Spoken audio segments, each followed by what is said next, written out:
আসসালামু আলাইকুম, সবাইকে স্বাগত জানাচ্ছি আমার দেশ মিডডে নিউজে। আপনাদের সঙ্গে আছি আমি হুমায়রা নাওচিন। দর্শক, শুরুতে জানিয়ে দেব সংবাদ শিরোনাম। সরকারি ও বিরোধী দলের সংসদীয় সভা অনুষ্ঠিত। সংসদে রাষ্ট্রপতির ভাষণ দেওয়া নিয়ে পক্ষে বিপক্ষে মন্তব্য বিএনপি জামায়াতের। পেট্রোল পাম্পে তেলের সরবরাহ বাড়িয়েছে বিপিসি। হাইফা, তেল আবিব ও জেরুজালেম সহ ইসরায়েলের বিভিন্ন শহরে ইরানের হামলা। ইরানের 10টি মাইন স্থাপনকারী নৌযান ধ্বংসের দাবি ট্রাম্পের।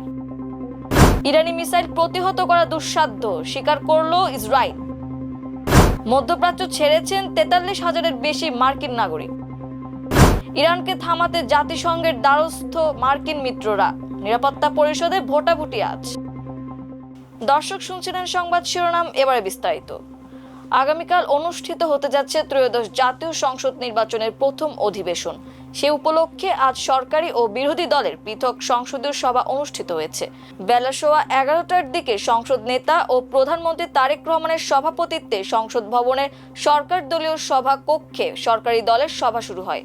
অন্যদিকে বেলা 12টার দিকে বাংলাদেশ জামায়াতে ইসলামীর আমির ও জাতীয় সংসদে বিরোধী দলীয় নেতা ডক্টর শফিকুর রহমানের সভাপতিত্বে জাতীয় সংসদ ভবনে বিরোধী দলীয় নেতার কক্ষে বিরোধী দলীয় সংসদ সদস্যদের নিয়ে বৈঠক শুরু হয়। এদিকে দুপুরে সংসদ থেকে বের হয়ে বিএনপির স্থায়ী কমিটির সদস্য ও স্বরাষ্ট্রমন্ত্রী সালাউদ্দিন আহমদ জানিয়েছেন রাষ্ট্রপতি মোহাম্মদ শাহাবুদ্দিন জাতীয় সংসদে ভাষণ দেবেন বলে। স্বরাষ্ট্রমন্ত্রী বলেন, বেশ কিছু ঐতিহাসিক সিদ্ধান্ত হবে কাল। সংসদ নেতার স্বাগত বক্তব্য দিয়ে অধিবেশনের সভাপতি কে হবেন সেটি উপস্থাপন করবেন। সংসদ অধিবেশন বসার পর জনপ্রত্যাশা, শহীদদের আকাঙ্ক্ষা সহ জুলাই সনদে যা কিছু সম্মত হয়েছে সেটি ধারণ করব। অন্যদিকে বৈঠক শেষে বেরিয়ে পাল্টা মন্তব্য করেছেন জামায়াতে ইসলামীর নায়েবে আমির ও বিরোধী দলীয় উপনেতা ডক্টর সৈয়দ আব্দুল্লাহ মোহাম্মদ তাহের। তিনি বলেন, রাষ্ট্রপতি ফ্যাসিস্টের দোসর, সংসদে তার বক্তব্য দেওয়ার অধিকার নেই। আব্দুল্লাহ মোহাম্মদ তাহের বলেন, আগামীকাল যে সংসদ বসবে সেখানে আমাদের ভূমিকা কি হওয়া উচিত, বৈঠকে সেই বিষয়ে দিক নির্দেশনা দেওয়া হয়েছে। যেহেতু অধিকাংশ সংসদ সদস্য নতুন, সংসদের ক্রাইটেরিয়া, ক্যারেক্টার বিষয়ে আমরা কিছু দিক নির্দেশনা দিয়েছি। ডেপুটি স্পিকারের বিষয়ে সিদ্ধান্ত নেওয়া হয়েছে জানিয়ে তিনি বলেন, যখন প্রস্তাব আসবে তখন আমরা জানাবো, কালকে খোলাসা হবে। তিনি বলেন, আমরা মনে করি রাষ্ট্রপতির ভাষণ দেওয়ার অধিকার নেই, স্বৈরাচারের দোসর। বিএনপি কেন যে তাকে দিয়ে ভাষণ দেওয়াচ্ছে আমরা পরিষ্কার নই। এই বিষয়ে আমরা সিদ্ধান্ত নিয়েছি, সেগুলো কাল দেখবেন।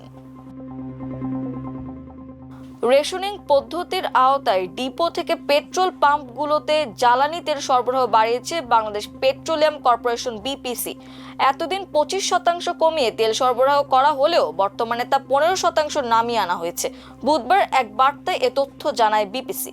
বার্তায় বলা হয়, চলমান বৈশ্বিক সংকটময় পরিস্থিতিতে দেশের জনগণের চাহিদা অনুযায়ী জ্বালানি তেল সরবরাহ সমুন্নত রাখার লক্ষ্যে বিপিসি জ্বালানি তেল সরবরাহ গ্রহণ সম্পর্কিত বিষয়ে নির্দেশনা প্রদান করে। সে পরিপ্রেক্ষিতে দেশের বিভাগীয় শহরে জ্বালানি তেল, অকটেন ও পেট্রোলের গড় বিক্রয় হতে 25% হ্রাস এর পরিবর্তে বর্তমানে 15% হ্রাস করে ফিলিং স্টেশন প্রতি বরাদ্দ চার্ট অনুযায়ী জ্বালানি সরবরাহ করা হবে।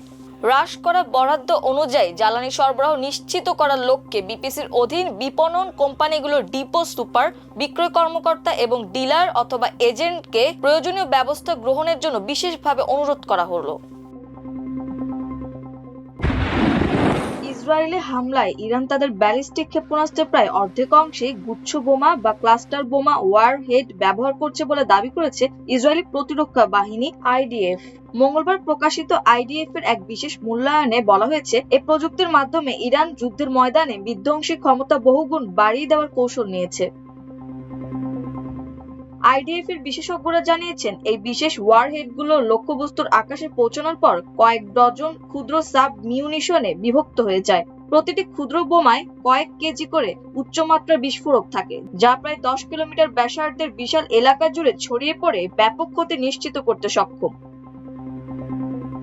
ইসরায়েলের সামরিক কর্মকর্তাদের মতে এ ধরনের ক্ষেপণাস্ত্র প্রতিহত করা অত্যন্ত জটিল ও চ্যালেঞ্জিং। যদিও ইসরায়েলের আকাশ প্রতিরক্ষা ব্যবস্থা বেশ কার্যকর, তবে আইডিএফ সতর্ক করে দিয়ে বলেছে, যে কোনো ব্যবস্থাই পুরোপুরি নিশ্ছিদ্র নয়। একটি ক্ষেপণাস্ত্র ধ্বংস করলেও এর ছড়িয়ে পড়া ক্ষুদ্র বোমাগুলো নিচে পড়ে বড় ধরনের বিপদ ঘটাতে পারে।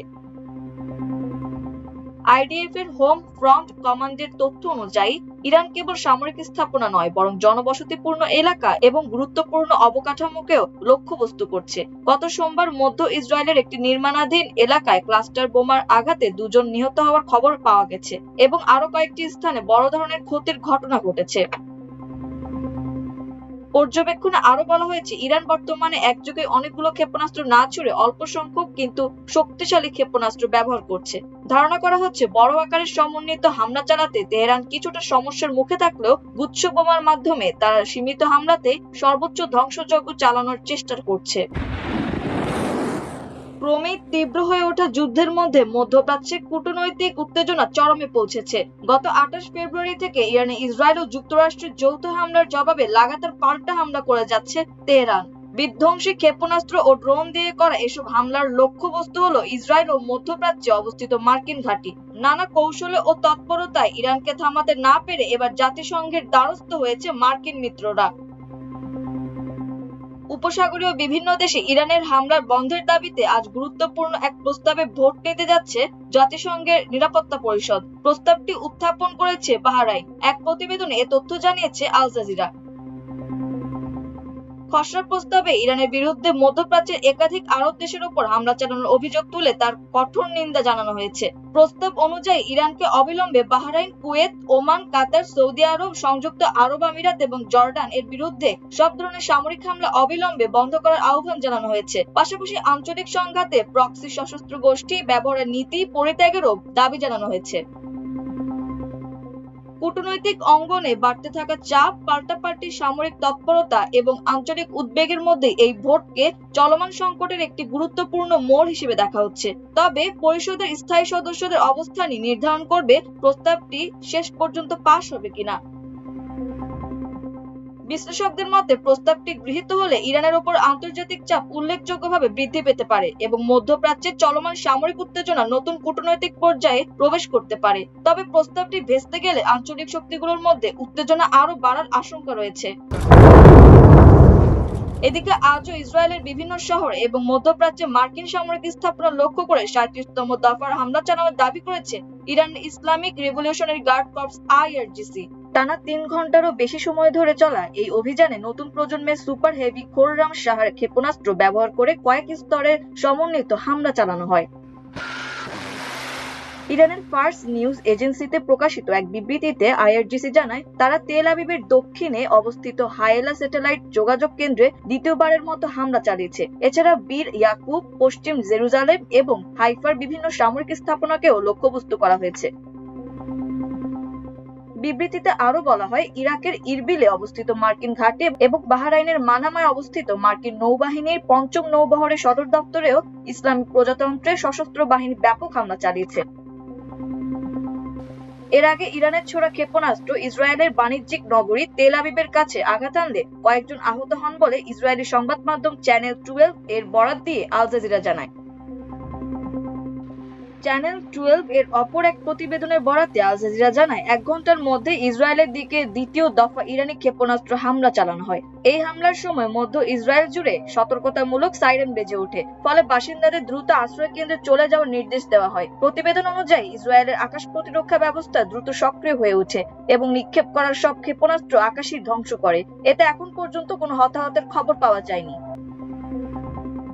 হরমুজ প্রণালীর মতো গুরুত্বপূর্ণ জলপথে মাইন বসালে ইরানকে নজিরবিহীন পরিণতির মুখোমুখি হতে হবে এমন হুঁশিয়ারি দেওয়ার অল্প কিছু সময় পর যুক্তরাষ্ট্রের প্রেসিডেন্ট ডোনাল্ড ট্রাম্প দাবি করেছেন, মার্কিন বাহিনী ইরানের 10টি মাইন স্থাপনকারী নৌযান ধ্বংস করেছে।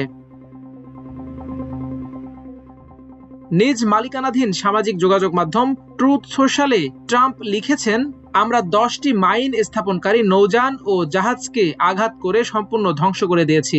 সামনে আরও এমন পদক্ষেপ নেওয়া হবে। পরে মার্কিন সামরিক বাহিনীর সেন্ট্রাল কমান্ড সেন্টকম সামাজিক যোগাযোগ মাধ্যম এক্সে একটি ভিডিও পোস্ট করে। তাদের ভাষ্য মতে ওই ভিডিওটিতে ইরানি নৌযানগুলোকে উড়িয়ে দেওয়ার দৃশ্য রয়েছে। এদিকে ইরানে হামলা শুরুর প্রথম দুদিনে মার্কিন বাহিনী $660 কোটি মূল্যের গোলাবারুদ ব্যবহার করেছে। ডলারের দাম 123 টাকা ধরে বাংলাদেশি মুদ্রায় এই অর্থের পরিমাণ দাঁড়ায় 68,800 80 কোটি টাকার বেশি। সোমবার মার্কিন কংগ্রেসে পেন্টাগনের দেয়া একটি মূল্যায়নের বিষয়ে অবগত দুজন ব্যক্তি সিএনএনকে তথ্য জানিয়েছেন। তারা বলেছেন, ইরানে হামলা শুরুর প্রথম দুদিনে মার্কিন বাহিনী $560 কোটি মূল্যের বোমা ফেলেছে।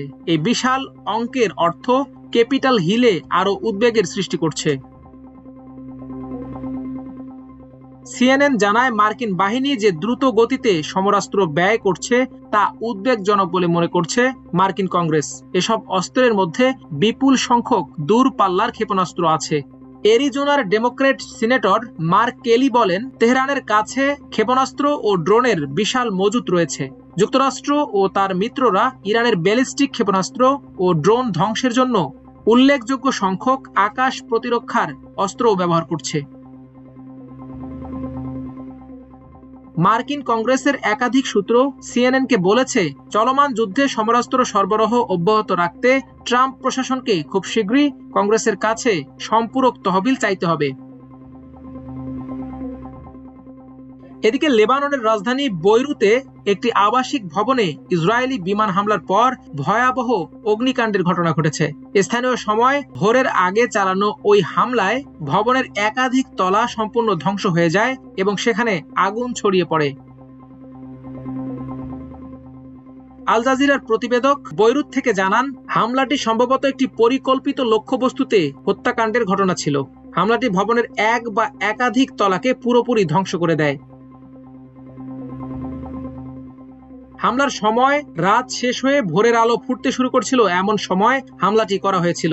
ধারণা করা হচ্ছে ওই সময় ভবনের বাসিন্দাদের অধিকাংশই ঘুমিয়েছিলেন। বিস্ফোরণের পরপরই আশপাশের শত শত মানুষ রাস্তায় নেমে আসে। ভাঙা কাঁচ ও ধ্বংসাবশেষের মধ্যে দাঁড়িয়ে তারা আতঙ্কিত অবস্থায় পরিস্থিতি পর্যবেক্ষণ করতে থাকে। এদিকে গত 28 ফেব্রুয়ারি ইরানের সঙ্গে সংঘাত শুরু হওয়ার পর থেকে এ পর্যন্ত 43,000-এরও বেশি মার্কিন নাগরিক মধ্যপ্রাচ্য ছেড়ে যুক্তরাষ্ট্রে ফিরে গেছেন। মার্কিন পররাষ্ট্র দপ্তরের একজন মুখপাত্র এই তথ্য জানিয়েছেন। মুখপাত্র টমি পিগড বলেন, নাগরিকদের ফিরিয়ে আনার উদ্দেশ্যে গঠিত একটি টাস্ক ফোর্সের মাধ্যমে পররাষ্ট্র দপ্তর 30,000 নাগরিককে ফিরে আসতে সহায়তা করেছে। পররাষ্ট্র দপ্তর আরো জানায়, এই অঞ্চল থেকে আমেরিকানদের সরিয়ে নিতে যুক্তরাষ্ট্র 2 ডজনেরও বেশি চার্টার্ড ফ্লাইট পরিচালনা করেছে।